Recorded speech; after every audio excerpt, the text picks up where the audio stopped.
আরেকটা সবচেয়ে মারাত্মক বিষয় হচ্ছে, যেটা অডিয়েন্স বুঝে না, আমি ফিল করছি, সেটা হলো যার কলবের মধ্যে এক জাররা পরিমাণ রিয়া বা অহংকার থাকবে। আসলে শব্দটা হবে অহংকার, যদিও রিয়া থেকেই অহংকারের উৎপত্তি হয় বা অহংকার থেকে রিয়ার উৎপত্তি হয়, একই কথা। যার অন্তরে সরিষা পরিমাণ অহংকার থাকবে সে ব্যক্তি জান্নাতে যাবে না। আর এই রিয়া এবং অহংকারের এক্সাম্পল প্রিয় নবী মুহাম্মদ সাল্লাল্লাহু আলাইহি ওয়াসাল্লাম এভাবে দিয়েছেন যে একটা অন্ধকার রাতে কালো পাথরের উপরে কালো পিঁপড়া যদি হেঁটে যায়, এটা যত সূক্ষ্ম, রিয়া এবং অহংকার ততই সূক্ষ্ম। নিজের অজান্তেই নিজের মধ্যে চলে আসবে, আপনি বুঝতেও পারবেন না। উমর ইবনুল খাত্তাব রাদিয়াল্লাহু আনহু, তিনি যদি একটা দিনই মজলিসে যেতেন আর আশপাশের মানুষগুলো এমন করত যেমনটা আমাদের দেশে করা হয়, আপনাদের কি ধারণা তিনি সবাইকে চুমু খেতেন? উমর ইবনুল খাত্তাব রাদিয়াল্লাহু আনহু ইসলামের দ্বিতীয় খলিফা, জান্নাতে সার্টিফিকেট প্রাপ্ত সাহাবী, শাহাদাতের মৃত্যু হয়েছে। নবী করিম সাল্লাল্লাহু আলাইহি ওয়াসাল্লাম বলেছেন, আমার পরে কোনো নবী নেই, যদি হতো ওমর হতো। তারপরেও একবার খালি সাহাবায়ে কেরাম তাকে বলেছিলেন, ইয়া আমিরুল মুমিনিন। আবু বকর রাদিয়াল্লাহু আনহুর ইন্তেকালের পরে সাহাবীরা তাকে সম্বোধন করেছিলেন ইয়া আমিরুল মুমিনিন। এই সম্বোধনটা শুনে উনি রাগ হয়ে গিয়েছিলেন যে আমাকে নিয়ে এত বাড়াবাড়ি করার কি দরকার আছে। তখন সাহাবীরা তাকে বুঝালেন যে আবু বকর সিদ্দিক ছিলেন খলিফা, রাসূলের খলিফা, খলিফাতুল মুসলিমিন, আর আমরা হচ্ছি এখন মুমিনদের জামাত, আপনি হচ্ছেন এই জামাতের আমির, এই কারণে আপনি আমিরুল মুমিনিন। তখন তার বুঝে আসলো। এই হলো ওমর রাদিয়াল্লাহু আনহুর চরিত্র। যেটা আমরা ছেড়ে এসেছি 1400 বছর আগে, ওটাই ইসলাম। এখন আমরা যা করছি এর সবকিছু ইসলাম না। আমরা আমাদের ইসলামিক লেবাস পোশাকে যা করছি এগুলো সবকিছু ইসলাম না। 1400 বছর আগে যা ছিল ওটার নাম ইসলাম, প্রকৃত ইসলাম। এখন পালন করছি কথিত ইসলাম। কিরকম? যেগুলো করতে ভালো লাগে সেগুলো করি, যেগুলো করতে সমস্যা হয় সেগুলো করি না। আল্লাহ পাক সূরা বাকারার মধ্যে বলেছেন 85 এবং 86 নম্বর আয়াতে, বা'দা আউযু বিল্লাহি মিনাশ শাইতানির রাজিম আফাতুমিনুনা বিবা'দিল কিতাব ওয়া তাকফুরুনা বিবা'দ। তবে কি তোমরা আল কোরআনের কিছু অংশকে মানো আর কিছু অংশকে মানো না? আল্লাহর কিতাবের কিছু অংশকে মানো, কিছু অংশকে মানো না। ফামা জাযাউ মান ইয়াফআলু যালিক ইল্লা খিজিয়ুন ফিল হায়াতিদ দুনিয়া। যারা এমন কাজ করবে, আল্লাহর কিতাবের, আল্লাহর বিধানের কিছু অংশকে মানবে, কিছু অংশকে মানবে না, তাদের জাযা বা প্রতিদান হচ্ছে এই দুনিয়াতেই আল্লাহ পাক তাদেরকে লাঞ্ছিত করে দিবেন। বলেন নাউযুবিল্লাহ। ওয়া ইয়াউমাল কিয়ামাহ ইউরাদ্দুনা ইলা আশাদ্দিল আযাব। আর কিয়ামতের মাঠে তাদেরকে সবচেয়ে মর্মান্তিক শাস্তি দেওয়া হবে। আবারও বলেন নাউযুবিল্লাহ। বাস্তবতা দেখেন, 90% মুসলিমের কান্ট্রি বলি আমরা, নিজে আপনি দেখবেন 90% মানুষ নামাজ পড়ে না। পরিসংখ্যানটা একটু কম বেশি হতে পারে, 80% হতে পারে, আমার মনে হয় না এর বেশি হবে। চিত্র দেখার জন্যে মসজিদে গেলেই যথেষ্ট। একটা এলাকার জনসংখ্যার পরিসংখ্যান করা যায় না আদমশুমারিতে? আপনি হিসেব করে দেখেন যে আপনার এই উপজেলা বলেন বা জেলা বলেন, এটা কোন জায়গায় আমি ঠিক বলতে পারছি না, পীরগঞ্জ, জাহাঙ্গীরাবাদ, এই জায়গায় নিশ্চয়ই মানুষের সংখ্যা আছে, গভর্নমেন্টের কাছে আছে না? আদমশুমারি আছে। আদমশুমারি নেন, মসজিদের সংখ্যা হিসাব করেন, এবং আপনি প্রত্যেকটা মসজিদে একটা করে প্রতিনিধি পাঠান। পাঠিয়ে দেখেন ফজর এবং এশার নামাজে কয়জন মুসল্লি এসেছে, বা 5 ওয়াক্ত নামাজে কয়জন মুসল্লি এসেছে। জুমার নামাজ দিয়ে হিসাব করবেন না, জুমার নামাজে মুনাফিকরাও নামাজ পড়তে যায়। ঈদের নামাজ দিয়ে হিসাব করবেন না, তারাবির নামাজ দিয়ে হিসাব করতে হবে না। অনেক বেরোজাদারও তারাবির নামাজ পড়ে, সেখানে গিয়ে ভুল ধরা শুরু করবে, এটা ঠিক নাই, ওটা ঠিক নাই, দেখবেন মসজিদে হই হুল্লা করবে, অথচ 5 ওয়াক্ত নামাজে নাই। এমনই হয় বাস্তবতা। আর যারা 5 ওয়াক্ত নামাজ পড়ে দেখবেন বিনয়ী হয়, অহংকার মুক্ত হয়, নীরব থাকে, ঝামেলা এড়িয়ে চলে। তো পরিসংখ্যান করে দেখেন যে একটা ইউনিয়নের মধ্যে বা উপজেলার মধ্যে কতজন মানুষ আছে, কতগুলো মসজিদ আছে, কতজন নামাজে যায়, তাহলে আপনি বাস্তবতা বুঝতে পারবেন। পরিসংখ্যান করেন যে আপনার এই পুরো উপজেলায় বা জেলায় কতজন মুসলিম আছে এবং মুসলিমদের মাঝে কতজন সহি শুদ্ধভাবে আল কোরআন তেলাওয়াত করতে জানে। কিন্তু যখন আপনি বলবেন আল কোরআনের আলো ঘরে ঘরে জ্বালো, বলবেন ঠিক না বেঠিক, সবাই বলবে ঠিক, ঠিক না বেঠিক। দেখছেন, এটা তো ঠিকই। এটা একটা অদ্ভুত কালচার চলছে আর কি। মানুষের কাছে জিজ্ঞেস করে, কোরআনের একটা কথা বলে মানুষকে জিজ্ঞাসা করে আপনারা বলেন ঠিক না বেঠিক। মানুষ যদি বলে বেঠিক, তাহলে কি ওটা বেঠিক হয়ে যাবে? মনে করেন কোরআন থেকে বললো যে আল্লাহ পাক সুদকে হারাম করেছেন, বলেন ঠিক না বেঠিক। তো মানুষ বলছে ধরেন বেঠিক, তাহলে কি এটা হারাম হয়ে যাবে, হালাল হয়ে যাবে? মানুষের কথায় ঠিক বেঠিক নির্ধারণ হবে? আমি এটা বোঝাতে যাচ্ছি, মানুষের কথায় ঠিক বেঠিক নির্ধারিত হবে?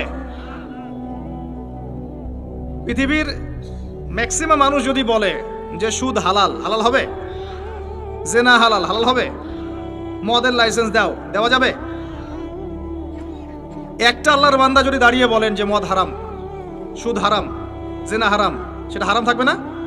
এটা আল্লাহ পাকের বিধান। তো যখন আপনি অডিয়েন্সকে বলবেন আল কোরআনের আলো ঘরে ঘরে জ্বালো, আপনারা সবাই রাজি আছেন? বলবে হ্যাঁ সবাই রাজি আছে। প্রত্যেকের ঘরগুলো ঘুরে দেখেন, প্রত্যেকটা ঘরে একটা করে মানুষ পান কিনা যে পবিত্র কোরআন বিশুদ্ধ করে তেলাওয়াত করতে জানে। আর কতটুকু বিশুদ্ধ হয়, আমাদের এই ভাইদের মতো আলেমদের কাছে আসবেন, তেলাওয়াত শোনাবেন, তারাই বলে দিবে কতটুকু শুদ্ধ হয়। কথা কি বুঝতে পারছেন? আমি আপনাকে বাস্তবতা আগে দেখাচ্ছি, মুসলিমদের করণীয়তে পড়ে যাচ্ছে। আর আপনি মাথায় রাখেন, আমরা বলি যে এটা 90% মুসলিমের দেশ। এবার আসেন, যারা কোরআন পড়া জানে বা যারা হাফেজে কোরআন হয়েছে বা যারা জীবনে অন্তত কোরআনটা বিশুদ্ধ করে তেলাওয়াত করা শিখেছেন, তাদের মধ্যে কত পার্সেন্ট মানুষ কোরআনের অর্থটা জানে? এইটা আবার একটা পরিসংখ্যানের বিষয়। যারা মাদ্রাসা ব্যাকগ্রাউন্ডে পড়েন তাদের কথা ডিফারেন্ট, কিন্তু বাংলাদেশে প্রচুর মানুষ, কয়েক কোটি মানুষ কিন্তু জেনারেল ব্যাকগ্রাউন্ড থেকে আমরা পড়াশোনা করে বের হই। তাদের মধ্যে কতজন মানুষ কোরআন জীবনে পড়েছে, অর্থ বুঝেছে, বা 10টা 20টা সূরা মুখস্থ করেছে? খুঁজে বের করেন। 20-30 বছর পড়াশোনা করেও দেখবেন ওযুর ফরজ কয়টা জানে না, নামাজের ফরজ কয়টা জানে না, যাকাতের নিসাব বলতে পারবে না। জিজ্ঞাসা করেন এখন আরবি কোন মাস চলছে, বলতে পারবে না। কোনো সম্পর্কই নাই দিনের সাথে। সম্পর্ক এতটুকু, জুমার দিনে যেতে হয়, মসজিদে যাই, ইমাম সাহেব আরবি দিয়ে জানে কি বলে শুনি, 2 রাকাত নামাজ পড়ে খোরমা দেয়, নিয়ে চলে আসে। সমস্যাটা এরকম আর সংস্কৃতি। তো কোরআন কেন্দ্রিক চিন্তা করেন। আবার দেখেন, যারা কোরআন আমরা টুকটাক বুঝি ভাঙাচোরা, আমরা আবার কোরআনের আদেশ এবং নিষেধ কতটুকু মেনে চলি, এটা একটা বড় বিষয়। যারা আমরা কোরআন হাদিস কিছুটা বুঝি, তারা আবার কোরআনের আদেশ মানে কিনা, নিষেধ বর্জন করে কিনা, এটা আরেকটা বড় বিষয়। বাস্তবতা এমন, বাস্তবতা দেখবেন কতগুলো ফ্যামিলি পান যে এই ফ্যামিলিগুলোর মধ্যে পর্দা কায়েম আছে। খুঁজে দেখেন, আপনি নিজের পরিবার থেকে শুরু করেন, আমি আমার পরিবার থেকে শুরু করি, আপনি আপনার থেকে শুরু করেন, আপনার আত্মীয়দেরকে দেখেন, বংশকে দেখেন, সমাজকে দেখেন, আপনি খুঁজে পাবেন কতগুলো পরিবার পাবেন যেখানে পর্দার বিধান কায়েম আছে। পরিবারের মেয়ে পর্দা করে, মা পর্দা করে, বোন পর্দা করে, অল্প সংখ্যক, ইল্লা মাশাআল্লাহ। হ্যাঁ, এমনও পরিবার আছে যেই পরিবারের সদস্যরা জীবন চলে গেলেও পর্দা ছাড়বে না, এমনও আছে। এমনও পরিবার আছে পরিবারের প্রত্যেক সদস্য আলেম। এমনও পরিবার আছে যে নামাজ না পড়লে পরিবারে ভাত দেওয়া হয় না, এমনও আছে। এগুলোর সংখ্যা কত? নিতান্তই কম, নিতান্তই কম। বাস্তবতায় আসেন আপনি, বাস্তবতা এমন, এগুলোর সয়লাভ চলছে। আবার একটা বড় ইস্যু বলি, মুসলিমদের কথা বলছি। আপনি প্রত্যেকটা পরিবারের জরিপ চালিয়ে দেখেন কতগুলো পরিবারে হালাল রিজিক ঢুকছে। হালাল রিজিক, মাথার ঘাম পায়ে ফেলা হালাল রিজিক পরিবারে ঢুকছে, হালাল খেয়ে পরিজন জীবনযাপন করছে। কতটা পরিবারে? ম্যাক্সিমাম পরিবার সুদখোর, ম্যাক্সিমাম। যে আমি নিজেকে সুদ থেকে মুক্ত মনে করছি, মনে করেন আমি একটা বাসায় ভাড়া থাকি, কথার কথা, মনে করেন কথার কথা। এখন ধরেন বাসার মালিক সুদি ব্যাংক থেকে লোন নিয়ে বাড়ি করেছে, কথার কথা, এক্সাম্পল দিচ্ছি। এখন এই টাকাগুলো, ভাড়াটিয়াদের টাকাগুলো নিয়ে তিনি ব্যাংকের লোন শোধ করেন, কথা বুঝতে পারছেন? আর একবার লোন নিলে তো শোধ করা চারটাখানি কথা না, চক্রবৃদ্ধি হারে বাড়তে থাকবে। এটাই ওদের উদ্দেশ্য ছিল, রক্ত চুষে খাওয়া সাক, যার ফলে ধনী ধনী হতে থাকে, গরিব আস্তে আস্তে আরো গরিব হতে থাকে। আর আমি অনেকদিন বলেছি এটা মায়ের সাথে জেনা করার মতো পাপ এবং আল্লাহ এবং তার রাসূলের সাথে যুদ্ধ করার মতো পাপ। দলিল আপনি সহিহ বুখারী খোলেন আর সূরা বাকারা পড়েন। সহিহ বুখারীতে আরও আছে 36 বার জেনা করলে যে গুনাহ হয়, 1 দিরহাম সুদ খেলে সেই গুনাহ হয়। এখন মনে করেন আমি রেন্ট দিচ্ছি বা আরও 10 জন রেন্ট দিচ্ছে, এই রেন্টগুলোকে তিনি একত্রিত করে ঋণ শোধ করছেন সুদের। ইনডাইরেক্টলি, পরোক্ষভাবে আমি নিজেও সুদের সাথে সম্পৃক্ত হয়ে গেলাম। আমি কি বুঝাতে পারছি? যারা এগুলো থেকে সম্পূর্ণ পবিত্র থাকতে চাবে তাদের গায়েও সুদের ছিটাফোঁটা এসে লাগবে। এটা সেই আখিরুজ্জামান, এটা ওই যুগ না। এই যুগের কথাই নবী সাল্লাল্লাহু আলাইহি ওয়াসাল্লাম হাদিসের মধ্যে বলেছেন, এমন যুগ আসবে যে মানুষের পক্ষে রিবা থেকে বেঁচে থাকা এত দুষ্কর হয়ে যাবে যে যারা বেঁচে থাকতে চাইবে তাদের গায়েও সুদের ছিটাফোঁটা এসে লাগবে। এই হলো সেই যুগ। আর যে খায়, যে দেয়, যে লিখে রাখে, যে সাক্ষী থাকে, 4 জনকে, 4 শ্রেণীর মানুষকে নবী সাল্লাল্লাহু আলাইহি ওয়াসাল্লাম সমান অপরাধী বলেছেন। আমাদের ম্যাক্সিমাম পরিবারগুলোতে যান, দেখবেন সুদের সাথে আমরা সম্পৃক্ত আছি। যতই বলি, ব্যক্তিগত জীবনে দেখবেন, ইবাদত বন্দেগীর জীবনে গিয়ে দেখবেন পাক্কা মুসল্লি, কপালে সেজদার দাগ আছে। অর্থনৈতিক জীবনে গিয়ে দেখবেন পাক্কা সুদখোর, ঘুষখোর, দুর্নীতি করছে, ট্যাক্স ফাঁকি দিচ্ছে বা সরকারের মাল আত্মসাৎ করে খাচ্ছে। প্রচুর সম্পদ আছে আমাদের, আমরা আত্মসাৎ করতে করতে করতে করতে একটা হাতি আসতে আসতে মাছি হয়ে যায়। একটা হাতি উপর থেকে আসতে থাকে, আকাশ থেকে একটা হাতি পড়তে থাকে। হাতি পড়তে পড়তে পড়তে পড়তে দেখবেন আপনার কাছে আস্তে আস্তে মাছি হয়ে গেছে। হাতির কান একজন, ডালপালা একজন, নাক একজন, সুর একজন, শিং একজন, খেয়ে শেষ করে ফেলছে। বাই দা ওয়ে, হাতির মনে শিং থাকে না, আমি ভুল বলছি, হাতির সুর থাকে। যাই হোক, এটা বাস্তবতা। আবার দেখবেন আমরা অনেকেই ইসলাম ফলো করার নামেও আমাদের বোনদেরকে সম্পত্তি দিচ্ছি না।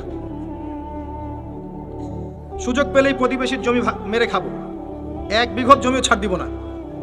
সুযোগ পেলেই অন্যের জমি মেরে খাবো, আত্মসাৎ করে খাবো। দেখা যাবে যে একটা জিনিস মানুষের প্রাপ্য, সেটাকে আমি ঘুরিয়ে ফিরিয়ে নিজের পকেটে ঢুকিয়ে ফেলেছি।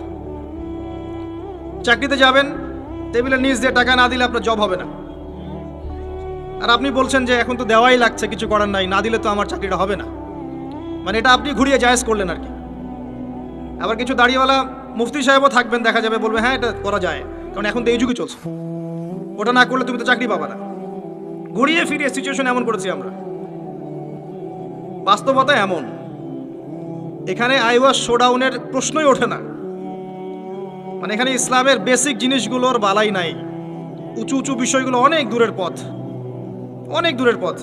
জিহাদ ফি সাবিলিল্লাহ, ইসলামী খিলাফা, কিতাল ফি সাবিলিল্লাহ, ইসলামী হুকুমত, আল্লাহর জমিন, আল্লাহর দিন প্রতিষ্ঠা, উঁচু স্কেলের কথা, অনেক উঁচু স্কেলের কথা।